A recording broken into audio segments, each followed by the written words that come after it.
aquilo que você faz, por que o faz? E aquilo que você faz, da maneira que o faz, por que o faz assim, se poderia fazer de outra forma? Não entendeu nada, né? Pois continua aqui que eu te explico direitinho.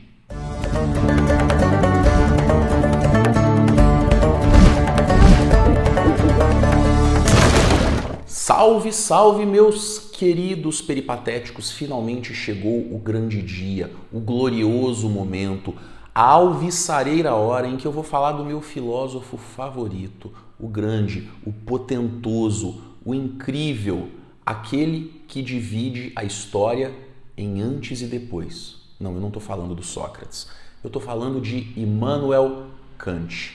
Immanuel Kant foi um filósofo prussiano. A Prússia corresponde a mais ou menos uma parte do que hoje nós conhecemos como Alemanha, tá? Kant viveu na Prússia entre o século XVIII e um pedacinho ali do comecinho do século XIX.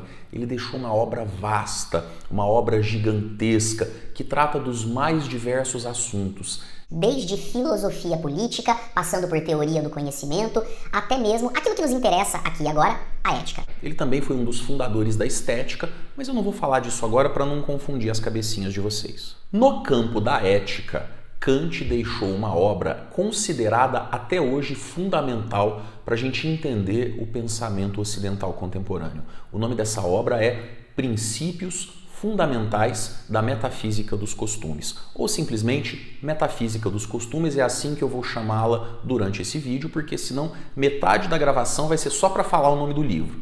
Nessa obra, Kant adota uma abordagem bastante diferente daquela que nós vimos no vídeo sobre Aristóteles.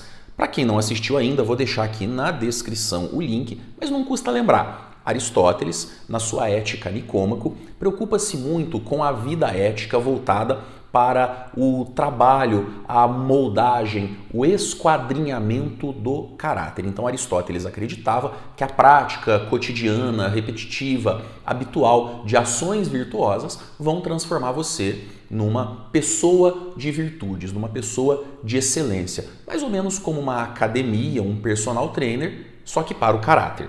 No caso do Kant, a preocupação, o foco é outro. Ainda que, e aí eu vou aqui colocar uma polêmica, já fui muito criticado por alguns teóricos, por alguns filósofos que não concordam, mas tudo bem, isso faz parte. Eu não vejo grandes contradições entre a proposta ética aristotélica e a proposta ética kantiana. Muito pelo contrário, em alguns aspectos eu até entendo que elas se encontram. Mas vamos lá.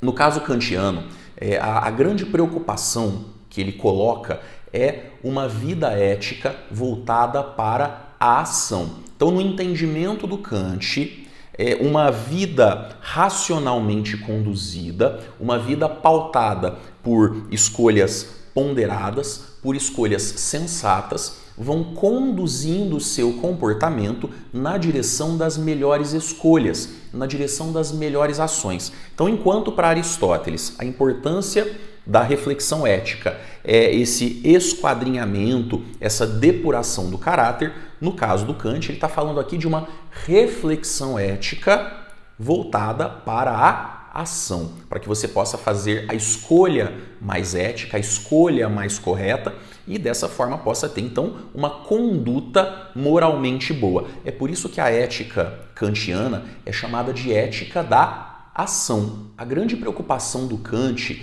é estabelecer critérios que possam definir se uma ação, se uma prática é moralmente boa ou não. E aí ele lança um conceito muito interessante, um conceito que eu acho formidável, que é o conceito de boa vontade, ou vontade boa, como ele coloca na Metafísica dos Costumes. A ideia da vontade boa seria a de que o indivíduo tem que fazer o que o Kant chama de introjeção da lei moral. Então, para o Kant, o indivíduo tem que tomar consciência de que existem certos valores que são universais, valores que são inegociáveis e que, portanto, devem ser respeitados, devem ser seguidos criteriosamente. Mas não basta ao indivíduo seguir criteriosamente esses valores. É preciso que o indivíduo tome esses valores como seus.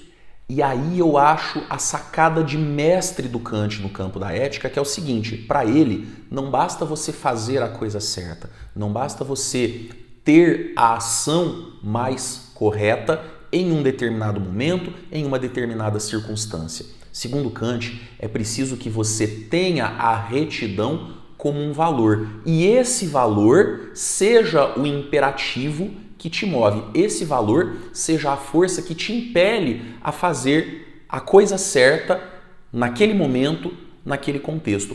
Em outras palavras, seria mais ou menos o seguinte: olha, você tem que fazer a coisa certa pura e simplesmente porque é a coisa certa a se fazer. Você não pode estar movido por um desejo, por uma inclinação, esperando obter alguma vantagem ou mesmo se livrar de alguma enrascada e por isso você vai fazer a coisa certa. Não, você tem que fazer a coisa certa porque você tem que ter na sua mente a plena consciência de que aquilo é a única coisa possível, de que aquela atitude é a única correta e, portanto, a única possível de ser executada. Na Metafísica dos Costumes, tem uma passagem que o Kant cita, é uma parábola que ele coloca para ilustrar o que ele quer dizer com esse conceito de boa vontade. Ele chama de parábola do comerciante calculista. Eu vou contar aqui em outras palavras para tornar a coisa um pouco mais inteligível para vocês e aí vocês vão então entender o conceito de boa vontade para o Kant. E por que para o Kant a boa vontade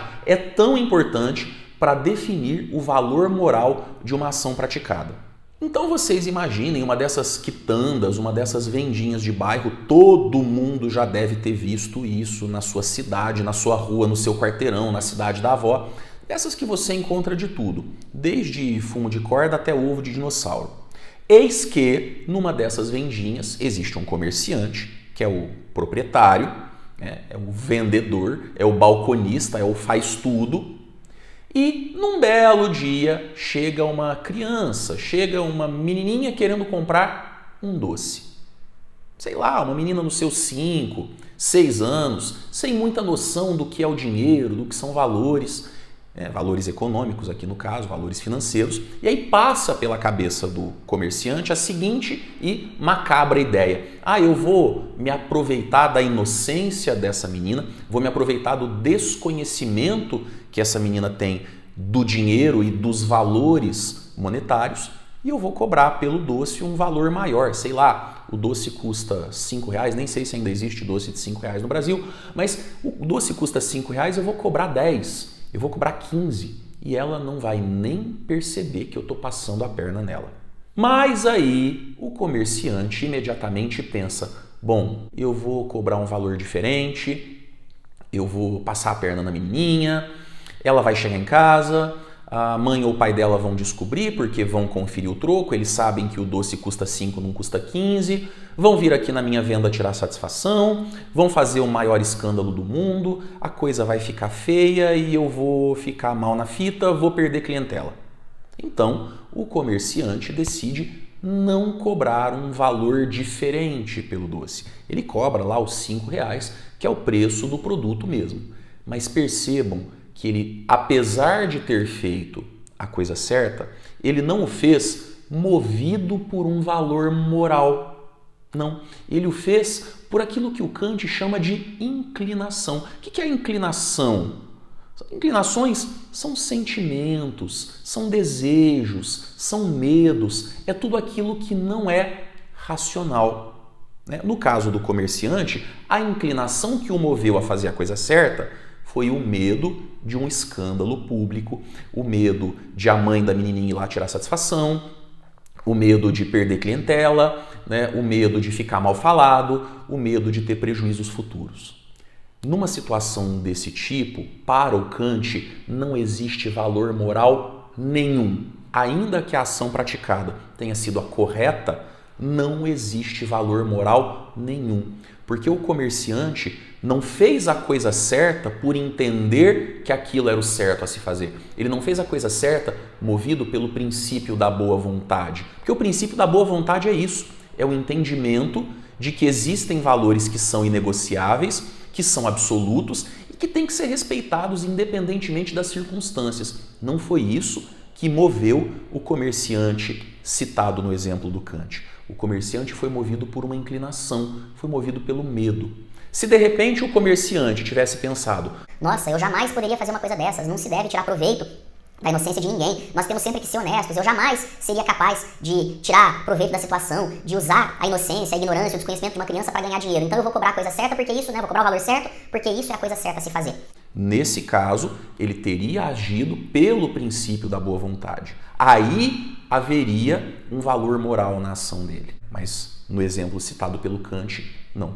A gente vê muito isso nos dias de hoje. Tem muita gente que pratica, por exemplo, a caridade, que para o Kant é uma coisa inclusive importante, necessária, né? Você, por exemplo, usar a sua riqueza, usar o seu conforto para resgatar a dignidade de outra pessoa, para o Kant isso é muito bom, é muito importante, desde que você o faça pensando exclusivamente em resgatar a dignidade da outra pessoa, porque tem muitas pessoas, tem muita gente por aí que pratica a caridade, que faz boas ações pensando em aparecer, né? Pensando em deduzir o valor doado do imposto de renda, o que também não é errado, mas do ponto de vista da moral kantiana, não atribui valor ético à ação praticada. Então, para o Kant, é fundamental que as boas ações sejam movidas por bons princípios. Percebam que para o Kant, muito mais importante do que a própria ação praticada é a intencionalidade do agente. Quais são os valores que movem, que impelem o sujeito